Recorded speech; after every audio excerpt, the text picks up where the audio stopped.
What are the three mysteries which are still unsolved? Number 1, 1-inch manuscript. 15th century నుంచి ఉన్న ఈ పుస్తకాన్ని ఇప్పటికీ మన సైంటిస్టులు డీకోడ్ చేయలేకపోయారు. ఎందుకంటే ఈ పుస్తకంలో ఉన్న రాతలు, చిత్రాలు చాలా విచిత్రంగా ఉంటాయి. అసలు ఇదేంటి, ఆ రాతలకు అర్థాలేంటి అన్నది ఇప్పటికీ మిస్టరీగానే ఉంది. Number 2, రూప్కున్ lake.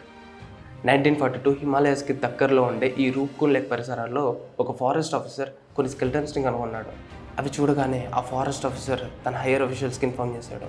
హయ్యర్ అఫీషియల్స్ వచ్చి ఆ స్కెల్టన్స్ని రీసెర్చ్ చేశాక అవి 200 నుంచి 300 మంది వ్యక్తులుగా గుర్తించారు.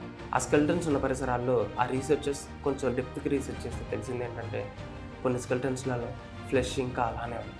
అసలు ఆ స్కెల్టన్స్ ఎవరివి, అవి అక్కడికి ఎలా వచ్చాయి అన్నది ఇప్పటికీ మిస్టరీగానే ఉంది. Number 3, the disappearance of Subhash Chandra Bose. సుభాష్ చంద్రబోస్ని చివరిసారిగా చూసింది ఆగస్టు 18, 1945లో. ఆ తర్వాత ఆయన ఒక ప్లేన్ క్రాష్లో చనిపోయాడని ఇండియన్ గవర్నమెంట్ రికార్డ్స్ చెప్తున్నాయి.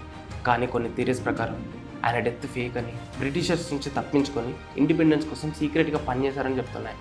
మరికొన్ని థియరీస్ మాత్రం సుభాష్ చంద్రబోస్ గారిని ఇండియన్ గవర్నమెంట్ లేదా రైవల్ పొలిటికల్ ఫ్యాక్షన్స్ వాళ్ళు చంపారని చెప్తున్నారు. అసలు ఏది నిజం ఏది అబద్ధమో తెలియదు, కానీ సుభాష్ చంద్రబోస్ గారి డెత్ మాత్రం ఇప్పటికీ మిస్టరీగానే ఉంది.